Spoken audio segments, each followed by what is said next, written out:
This is Will Carius. He made this shot to send his team, Levice, to the Champions League. This capped off a 33-point night and a ticket to play in one of the best competitions in Europe. So you can see the stats right there. He didn't shoot well from three, but he played well everywhere else.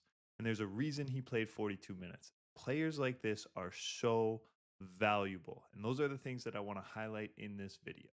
So let's start off with his first bucket of the game right here. He's going to get the switch on him, pass, and go inside. And then he's going to spin off this contact and just with a nice finish right there.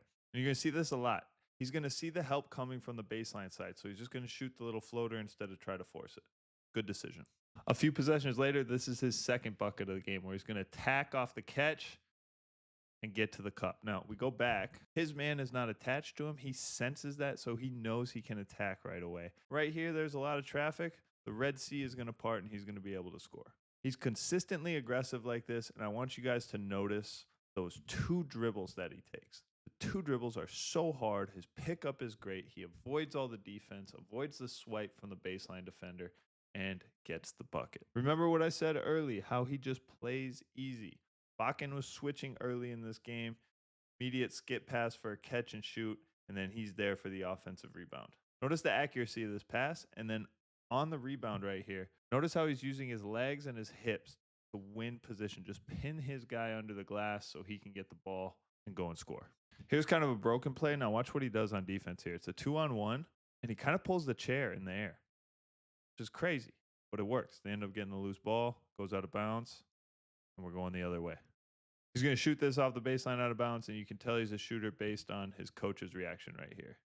Now, obviously, no one's a perfect player right here. Baaken's going to get nice pick and roll action for the finish.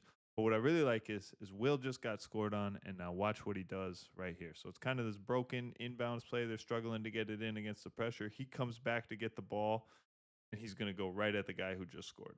Right at him. He's not going to get an assist or anything for this play, but his pressure, his aggressiveness made the difference. I got to show this play because this just shows how aggressive he is and how he takes advantage of opportunities. Missed switch right there, and ooh, that would have been nasty if he got it down. So another kind of broken play here. Against the pressure, they're going to take advantage of it. Number 5 is one of the better isolation scorers they have on the team, so he's going to go attack. Will respects his space. Now, this is a very important detail on offensive rebounding because he's going to draw the foul right there. Let's go back. Right here on the drive, he's going to the dunker spot, going to respect the space for the drive. But look how he's not being super physical. He's just kind of floating and not looking to draw contact. This is an underrated offensive rebounding tip where if you are always trying to be super physical, guys are going to be physical back with you. Where if you just kind of float and stay and they don't touch you, they're going to watch the ball like everybody else does here, and it just bounces his way and he gets the foul. So I know coaches love to say, hey, we got to be physical. We got to be rebounding. We got to do all this stuff. But being physical isn't the answer 100% of the time. We're going to skip ahead to the fourth quarter, and this is part of what makes him so valuable. So point guard's going to get burned. He's going to contain the ball. He just finds himself in the right spot at the right time. This is so underrated by big men. Just being able to corral the ball, not let him get a free chance to lane, and he's just super aware of where his man is and where the ball is, and that's what leads to the steal. So even this possession right here, shot's going to go up, and who's in there battling for the rebound scrapping? He doesn't get this one, but he's there all the time. This game is worth watching because this guy was just getting after it all night on the defensive end, but this play is going to demonstrate a few different things. We're going to let it play through, and then we'll go back and tell you why it's so important. Double chase down block, by the way. Okay. He's scanning to see where the defense is so he can kind of try to slow him down or get in the way. But he's going to do it in such a way where he's not going to draw a foul or do anything. It doesn't work at all. But guess who's right there for the rebound? Just the fact that he was thinking about trying to stop these guys from the double chase down block shows the type of teammate he is and why he's so valuable. And the basketball gods reward him. While the post-up's going on, he sets this screen, frees up his shooter. He makes plays like that all the time. Now, late in the game, Levice made the change to start pressuring these ball screens. And Will did a great job of it, but even more important, finishes off the possession with the rebound. So look what he has to do on this possession. Ball screen's going to happen. He's going to go pressure this guy near half court. Great work right there. Now, who's going to go get the rebound? That's effort. And what I really like about this, to emphasize on my previous point, he could easily go and like throw a body on this guy, but he sees that this guy's boxed out, battling with this guy. I love this face box out right here, by the way. This guy's sitting there going, I might not get the rebound, but you're sure as hell not getting the rebound. And then Will is there, clean it up. Well done. This game had some big shots in it too down the stretch. Less than a minute go in the fourth. Levice's up 3. Ball's going to come in. And I know I gave a compliment to Will and how good he was doing on the ball screen pressure, but doesn't get all the way up. And this dude knocks it down. What a shot. Look how little space he has to get this off, but he knocks it down. He's right there. Boom. That is so tough. Such great elevation on that jumper. So tie game, very next possession, best ISO scorer. He's going to go into his mellow bag right here. Jab, jab, pull, bucket. So down 3, the Bears are going to run this play right here, which is going to end up in a foul on this 3-pointer, and you tell me. Here's the side angle.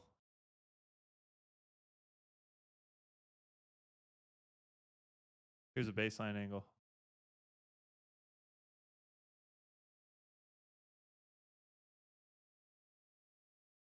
Now, let me know if you think that's a foul or not. My opinion is the referee called it, so it's a foul. Here's a bit of advice for you in these type of situations, especially with how tight referees are calling it. Don't leave it in their hands. Just don't touch the guy. You will be amazed at how close you can get to a player and screw up his rhythm without touching him. It absolutely works. Believe me on this one. And plus, you know what I hate? This is like a pet peeve of mine, is when guys do this thing and then they like are clearly in the landing space, but they're like, oh, my hands are up, I didn't touch him. No, like, you idiot, like you landed underneath him. Guys are kicking their legs out, everything. Just don't allow the referee to make that type of decision. I say that and then I get reminded of this clip I used as an example in my program. Dustin Sleva right here, watch, doesn't even touch the guy, and they still call a foul. Speaking of my program, I do work with players directly and go over film and just put people in an environment where they can learn things, take stuff away, and go apply it in their games. So if you're a coach or a trainer and you have some players who could benefit from some extra film work, point them in my direction. If you are a player, this will 100% help you. I have this down to a science. I've been doing this for a long time. I played 10 years professionally.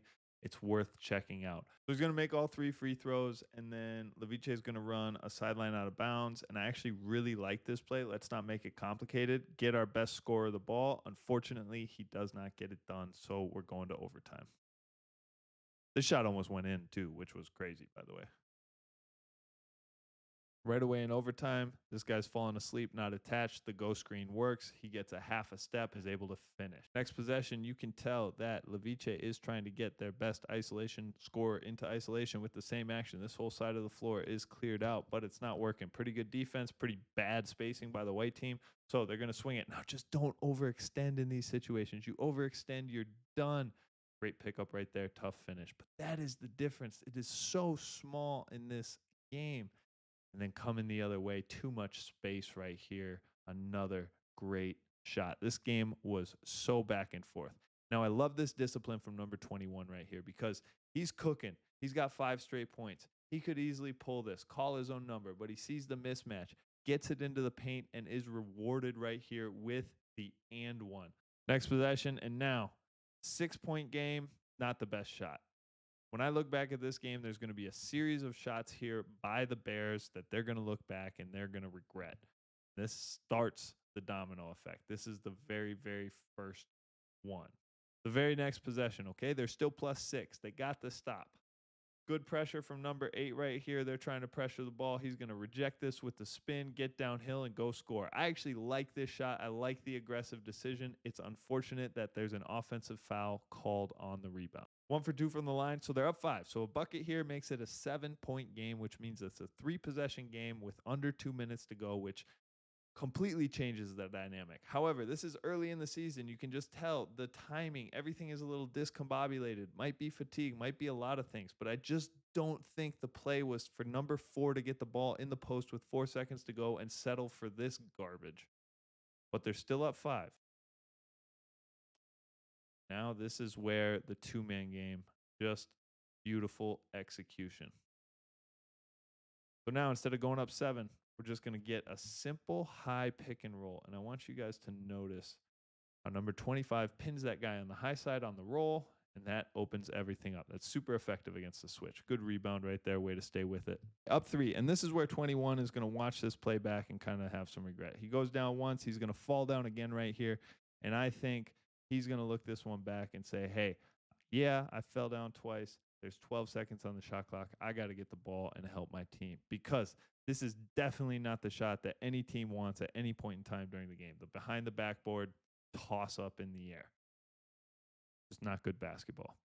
So we're going to come the other way, down 3. Okay, number 25. He's just been in this screen game, just playing his game, getting his guys open. Little post-up action right here, and he's going to go to work.